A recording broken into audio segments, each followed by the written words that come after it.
Hi everybody, Mrs. Farmer here. I really hope this video works. This is about my 10th attempt to record something this morning and none of my devices have seemed to work. So I really hope I've got it this time. I'm going to do a little bit of English with you. It's going to be based on a book that somebody I did my teacher training with a long time ago has written. He's a teacher himself and he wrote it originally for his class. His name is Mike Ford. Make sure you check out the story. You can download it on the Year 5 curriculum page, and also we're going to attach a copy should have been attached to Year 5's in the curriculum email this week. And yeah, it's written from the perspective of a little girl who's only ever been homeschooled. So for her, learning from home is very normal, very different to what we're used to. And basically she gives loads of tips on what to do and how to manage it, how to look after your grown-ups at home as well. So how it's going to work is you will read a little bit of the story, and then we'll come back together and we'll do an activity.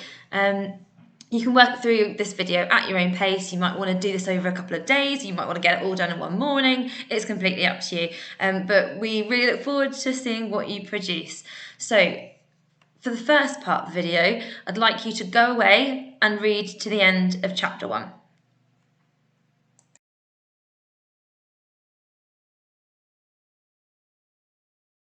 So our first activity is going to focus on that ramshackle cottage that Parsley lives in. I thought it would be a nice idea to describe it, pretend that we are Parsley in that scenario. So here is me writing a waggle for you. Okay, so here is a picture of a cottage that I found online. I didn't draw this one. I'm not that good at drawing. You guys are wonderful at drawing, so I'm looking forward to seeing what you're able to produce. I've also got a little mini Fantastics poster because I thought it's been quite a while since we've been in our classroom looking at these. So there's all the Fantastics for you as a little reminder. I'm probably not going to cover all of them in this example that I do. Feel free to make your own word banks to help, but I'm just going to get straight into the writing. So I'm going to imagine that I'm walking up that narrow lane towards this ramshackle cottage that Parsley was talking about. And I'm going to pretend that I'm her. Maybe I'm just coming back from the shops or something. So I say, as I approach. Now, instead of saying walk's quite boring, so I'm going to say as I approach the crumbling, dilapidated cottage. So instead of saying the old cottage, I've got two words that really describe the fact that it's a bit kind of, well, the roof's like almost completely wonky and it doesn't look like it's had a fresh lick of paint in a while. So I'm going to say the crumbling, dilapidated cottage. Instead of look, I'm going to say gaze. I gaze upon the blanket of azure. So instead of saying the word blue, I've tried to think of a different way of describing that. Okay, it's blue, but instead of just saying like a blue, I've gone for azure. You could say aqua. You could kind of say any other kind of words related to that. If maybe it's not blue on your day, maybe it's a dull grey, and you could describe it as like gunmetal grey, or again, use an online thesaurus if you're stuck for interesting vocabulary. Blanket of azure sky behind it. There is not a single splatter of describing clouds. So clouds are often wispy, white cloud. Kind of want it to be like today. I'm looking out the window today and it's beautiful. I can't see any clouds in the sky, so that's how I'm going to have today in my piece of writing. It's going to be really hot, so the scorching heat from the beaming sun prickles my shoulder blades. And I'm going to imagine I'm walking kind of up that path. Maybe it's a bit overgrown, so there's going to be a little bit of grass there. So as the crispy, dry grass, I'm going to personify it. So I'm going to pretend that, you know, when you stand on crispy grass, it's not very nice. So I'm going to pretend this grass nibbles my toes through the holes in my sandals. Okay, I'm going to read it through again, check I've not made any mistakes like we do when we're doing our writing. I'm quite lucky because I'm doing it on the computer. Microsoft Word has actually already corrected a few mistakes I've made. I'm going to read it out loud to myself anyway, just to check As I approach the crumbling, dilapidated cottage, I gaze upon the blanket of azure sky behind it. There is not a single splatter of wispy white cloud. So you'll notice I used a bit of parenthesis here. I've added extra information by putting in my dash there. I could have put this last bit in brackets as well. I could have put a comma in, your choice. The scorching heat from the beaming sun prickles my shoulder blades as the crispy grass nibbles my toes through the holes in my sandals. Okay, so I'm thinking about my fantastics I've done. Have I done any feelings yet? No, not yet. I've not talked about any there's been no talking, so there's not been any dialogue to do any asking. I've done lots of noticing. I've said about how things feel, what's been touching. I've talked about actions. I've said like I've been approaching. Smelling, yeah, but I'm coming on to smelling. I think I'm going to do a sentence about smelling now.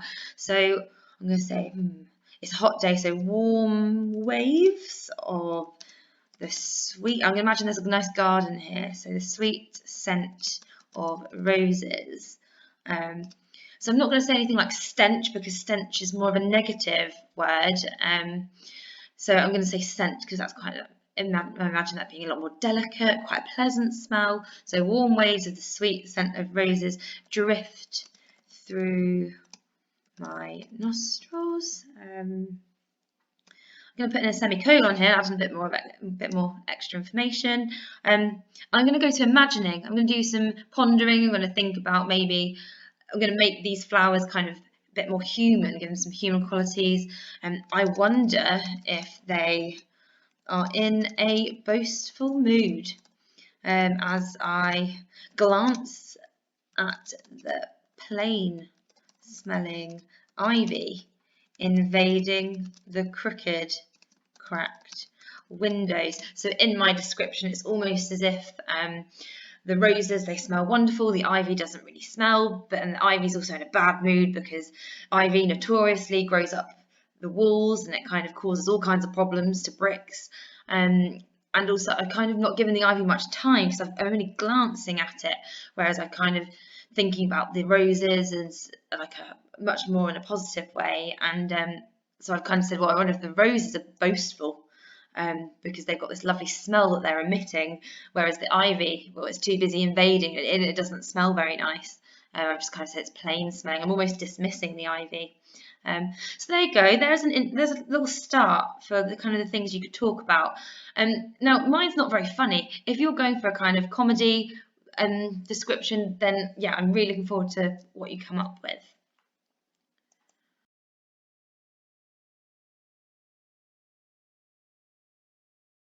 So chapter 2 is definitely my favourite. It definitely made me laugh the most, that's for sure. So I thought it'd be really fun for you guys to compare the relatives or the grown-ups or even your siblings that you are living with during this lockdown period to animals. Be nice. Remember, the chapter is also about how we help them manage emotions and everything during this time. So yeah, here's my example. So the family member I'm going to describe is a little sister, because that's what I have. I hope she doesn't mind. I hope she never sees this video, because I'm actually going to describe her as a bumblebee. So little sisters are like bumblebees. And I'm going to say, if you leave them alone, they will probably be quite useful and useful. If you provide them with colourful, pretty things like flowers, they will stay distracted. However, if you anger them, you might find yourself getting stung. Now, you might want to talk about your little brother. Your little brother might like colourful, pretty things, and maybe your little sister doesn't like colourful, pretty things. We don't need to limit it to that. But my little sister does like pretty little things, so I'm going to say that for mine. So let me read it just to check again. Little sisters are like bumblebees. If you leave them alone, they'll probably be quite useful. If you provide them with colourful, pretty things, like flowers, I've used a little bit of parenthesis there too, they will stay distracted. However, if you anger them or wind them up, because I've done a lot of that in my time, or wind them up, you might find yourself getting stung. Okay, so that would be my little bit about a little sister. You might want to talk about a pet that you anger. It might be a bit difficult to do a pet, but if you want to, you can do it. I'd be interested to see how it turns out. So there you go, little idea for how you could start on this activity.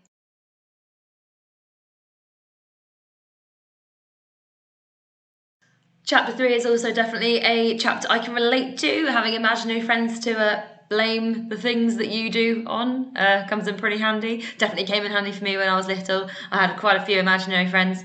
So for this activity, you could come up with a bank of imaginary friends. You could have 7 of them. You could have 3. Maybe you only want 1. But give them some characteristics. Are they helpful? Are they really slobbish? I mean, that sounds much like my imaginary friends. Are they funny? Are they evil? Okay, have a look at the examples in Parsley Mimblewood's chapter 3 and see if you can come up with your own. Here is mine. So for this activity, I'm going to create an imaginary friend, and now I'm really messy. So it'd be really good for me to be able to blame my messiness on an imaginary friend. So if I got into trouble for it, I can just be like, oh, you can't tell me off because it was the imaginary friend. It wasn't me. And they're going to be messy. So I want the name to rhyme with the word mess and thinking about words like that. Okay, the name Vanessa, sorry to anyone called Vanessa. I'm going to shorten it to Nessa. And she's going to be called Nessa the Messer. And I'm going to write a little bit about her. So who is she? Okay, so this particularly clumsy pal of mine has no idea how to tidy up.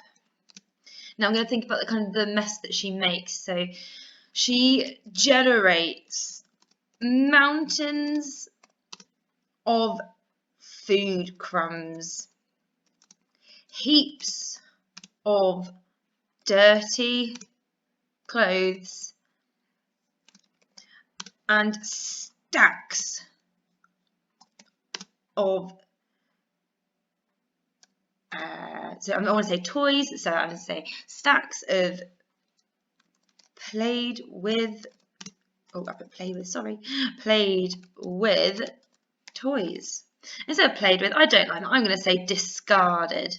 So that's as if I've played with them and then I've just left them to the side.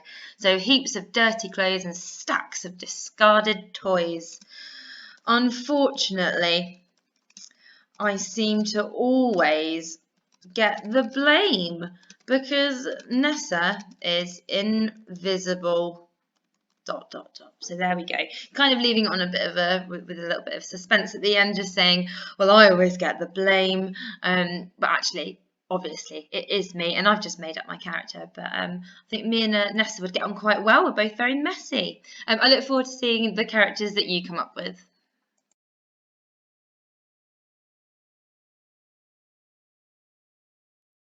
So I'm not going to do a waggle for this activity because this one's it's not quite as formal, I guess. Not that the others are really formal, but this is more for you. Focus on the part that talks about your motivation. Now, motivation can be so difficult at this moment in time. Getting up in the morning, normally you'd go to school and then you'd come into our lessons and we would give you jobs to do and we'd chat to you and we'd give you different challenges to try to achieve throughout the day.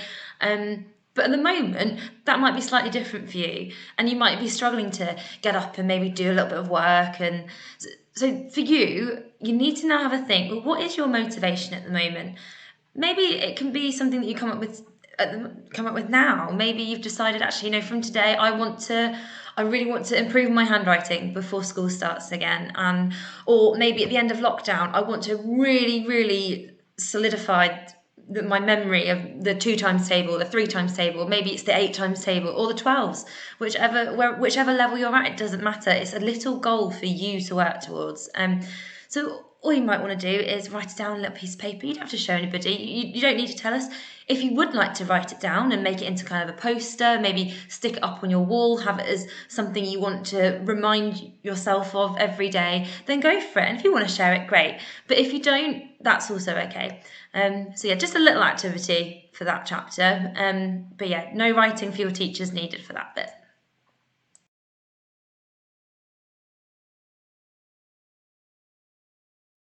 So the final activity I've come up with for this story is one of Parsley's bullet points about conducting an interview or writing a report about her gran. So I thought, well, how about you guys? Think of a family member, maybe a family member that you know well, but you want to find out a little bit more about. So what school did they go to? What was their favourite lesson growing up? What was their least favourite lesson growing up? Did they have a favourite teacher? Did they have a least favourite teacher? Why? You can find out what and their hobbies that they used to do when they were your age.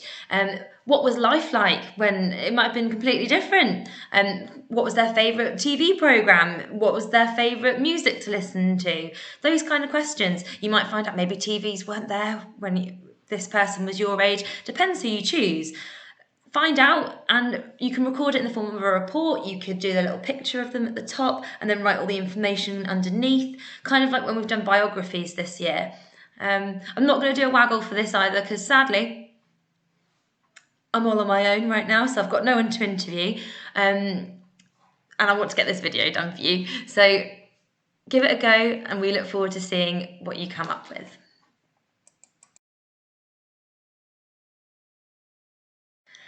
That's the end of the English related to this video, and I mean it wouldn't be a video by Mrs. Farmer if I didn't mention my dog. Sorry Mrs. Pearson, I know you're getting bored of it now. But we got sent another photo of him the other day, so I thought some of you might want to see it. It's different to the ones I showed Ash class on our Microsoft Teams meeting the other day. He's a bit chubbier now. He's bigger than a banana. He's bigger than a kitchen roll now, which is what I told everyone on Monday. He's probably about the size of a chubby marrow. Today's about this, but anyway, let's get a picture. So this is Stanley. So he's not dribbling his food. He just had his worming medicine, and I don't think he liked it very much. But yeah, so this is him at the moment, and as of today, we're getting him in 4 weeks' time. So me and Mr. Farmer are very excited, and yeah, he can't wait to meet you all. Okay, anyway, thanks for putting up with me and Stanley for now. I hope you enjoyed the video, and yeah, I'll speak to you all soon. Bye bye.